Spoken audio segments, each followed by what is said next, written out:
श्रीगौरी वक्त्रपद्मार्का श्रीविघ्नेशा गजानना उत्तिष्ठ सुरसम्पूज्या त्रैलोक्यं पालनं कुरु।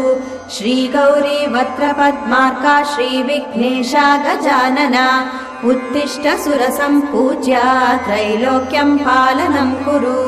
उत्तिष्ठोत्तिष्ठ हेरम्बा उत्तिष्ठ गणनायका उत्तिष्ठ करुणापूर्णा भक्तानां भाग्यदायका। उत्तिष्ठोत्तिष्ठ हेरम्बा उत्तिष्ठ गणनायका उत्तिष्ठ करुणापूर्णा भक्तानां भाग्यदायका। श्रीयाकुवाहन शिवात्मज दिव्यगात्रा श्रीभिन्नदन्तधनुजान्तक सूक्ष्मनेत्रा सर्वार्ति दुःखशमना फणिराजसूत्रा देवा गणेश्वर विभो तव सुप्रभातम्।